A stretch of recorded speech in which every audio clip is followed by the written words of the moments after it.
The Voyages of Doctor Dolittle. Part 2. Doctor Dolittle and his animals embark on a 6-week sea voyage. They are accompanied by a parrot, which leads them and illuminates the path at night. While some of the animals enjoy the journey, others suffer from the intense heat. The group includes Polynesia, Chi-Chi, the crocodile, the pig, the dog, the owl, and Dab-Dab, the duck. Dab-Dab participates in fishing, which changes their meals from beans and canned vegetables to fresh fish. As they approach the shores of Africa, the weather turns stormy. Dr. Dolittle becomes worried about the boat, and after it crashes into rocks, it starts to sink. Polynesia uses her intelligence to help the animals that cannot swim to reach the shore safely by tying a rope to a tree. When the group reaches the shore, they marvel at the beauty of Africa. However, Dr. Dolittle discovers that he has lost his hat. Dab-Dab goes to search for it and finds it with a white mouse, which decides to join them. A local man appears and tells Dr. Dolittle that he must meet the king. When they arrive at the palace, the king is furious with Dr. Dolittle and his animals because he had a negative experience with a previous visitor who exploited his land. That visitor had left holes in the ground while searching for gold, which made the king feel betrayed and distrustful of outsiders. When Dr. Dolittle arrives, the king expresses his discomfort and insists that all strangers must appear before him. Despite Dr. Dolittle's attempts to explain that they came to help sick monkeys, the king is unlistening and orders them imprisoned.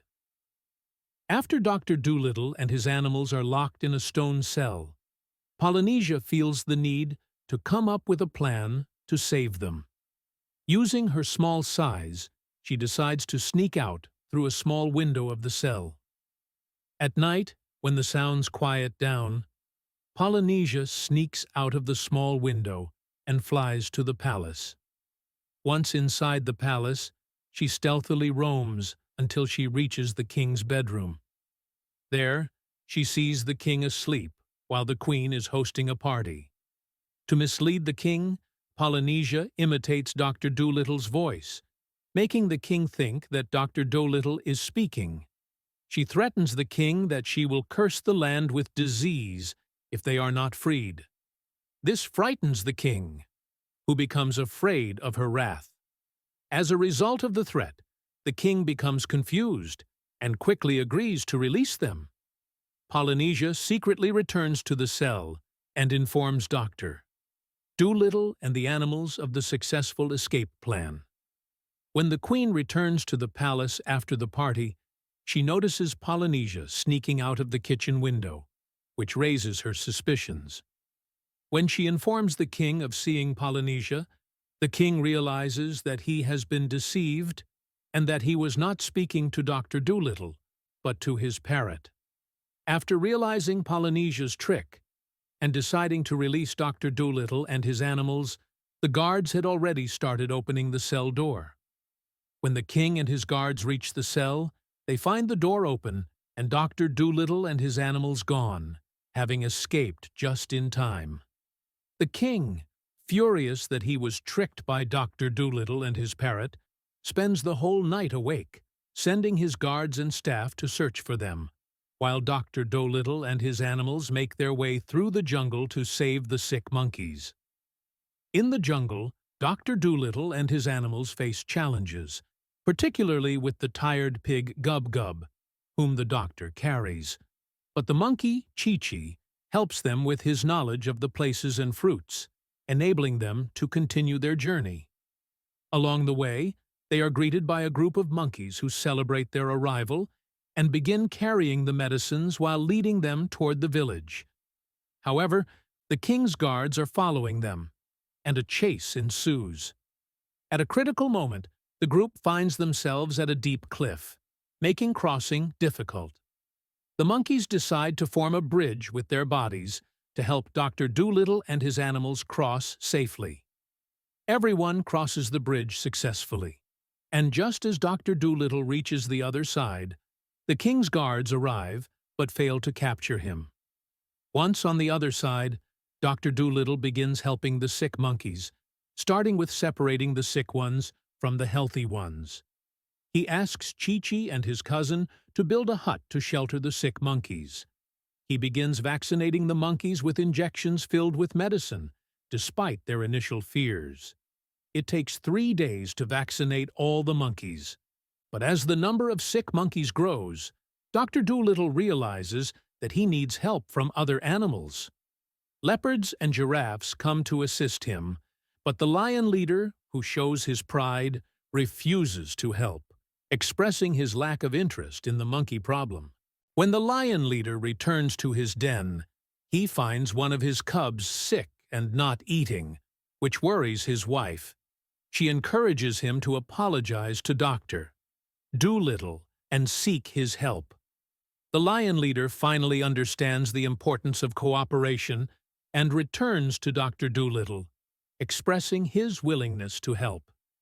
The lion leader brings the leopards and antelopes back to work with Dr. Dolittle, speeding up the treatment process. After 2 weeks, all the sick monkeys are cured. Dr. Dolittle, exhausted from the task, sleeps for 3 days straight. When Dr. Dolittle decides to leave the jungle and return to Puddleby, the animals are surprised, especially the monkeys who thought he would stay with them forever. A council of monkeys gathers to discuss the matter, with the leader of the chimpanzees expressing concern about the doctor leaving, while a gorilla monkey suggests building a bigger house for him to stay. Chi-Chi, the clever monkey, speaks up, noting that Dr. Dolittle has many duties in Puddleby and will not stay. The monkeys then think of a way to express their gratitude to the doctor before he leaves. One monkey suggests giving him a bag filled with coconuts, while another suggests 100 bundles of bananas, but Chi-Chi opposes these ideas as being too heavy and impractical. Then, a young monkey comes up with a special idea: to give him a bush mabulio antelope as a gift, a type that no one has seen in Puddleby before. Everyone is excited about the idea, realizing that this would be a wonderful gift to express their thanks to Dr. Dolittle. They agree to search for the antelope. The bush mabulio antelope, a rare and extinct animal, can only be found in the jungles of Africa in Dr. Dolittle's time. These animals are unique for having 2 heads, each with a sharp horn, and they are very shy and hard to catch, as each head sleeps at a different time. The jungle monkeys set out to find a bush mabulio antelope, and when one of them discovers unusual hoofprints, they begin to track them. They form a circle around an area filled with grass, and when the antelope tries to escape, it finds itself trapped. The gorilla monkey leader asks the antelope to come with them to Puddleby, as a gift for Dr. Dolittle to show their gratitude for his help. The antelope hesitates, but eventually agrees to meet Dr. Dolittle. When they reach the doctor's hut, everyone is amazed at the sight of the strange antelope. Dr. Dolittle discusses with his friends the need for money, as they are in a difficult financial situation, but they express concern about how to handle this rare animal. The antelope agrees to go with Dr. Dolittle on the condition that it will be returned to its homeland if it does not like life in Puddleby. The antelope shows loyalty and trust in Dr. Dolittle, understanding that he treats animals kindly. Before they leave, the monkeys hold a celebratory party with all the animals present, eating fruits and honey. Dr. Dolittle expresses his happiness at having helped them and wishes them a happy life. After the party, the gorilla monkey leader creates a keepsake for Dr. Dolittle, a large stone, as a reminder of his time in the jungle. The animals bid farewell to Dr. Dolittle and his animals, and the antelope returns to its new home with the promise to come back if it does not like its new life. Dr. Dolittle and his animals bid farewell to the other animals at the riverbank. The monkeys are sad about the doctor's departure. As they venture deeper into the jungle, Chi-Chi gets separated from the group while searching for coconuts. During his absence, Dr. Dolittle and the animals lose their way and find themselves in a dense area of plants.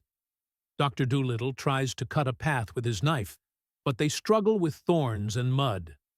After hours of wandering, they accidentally discover the king's garden, leading to their capture by the guards. While Polynesia manages to escape, Dr. Dolittle and his animals are thrown into a small cell. Dr. Dolittle meets with his animals in the prison, expressing his regret for not being able to return to Puddleby, where the animals need his care. They talk about their fears of not being able to return home. Meanwhile, the prince sits under a tree in the king's garden, holding a book and expressing his wish to be a hero like the characters in fairy tales. He listens to Polynesia, who is watching from a high place. Polynesia decides to communicate with the prince, appearing to him as a friendly voice. She tells him she is the queen of the fairies and has heard his wish. The prince is surprised and excited, asking if she will help him fulfill his dream. Polynesia tells him she can help, but he must meet Dr. Dolittle, who is the smartest man in the world. She encourages him to sneak into the prison after sunset and talk to the doctor. The prince promises he will do this. The prince prepares to wait until evening, filled with hope and expectations about what might happen. Meanwhile, Polynesia and Chi-Chi discuss the need to come up with a plan to save Dr. Dolittle and his animals. What will happen when the prince meets Dr. Dolittle? Don't forget to subscribe to the channel. Thank you for watching. See you in the part 3.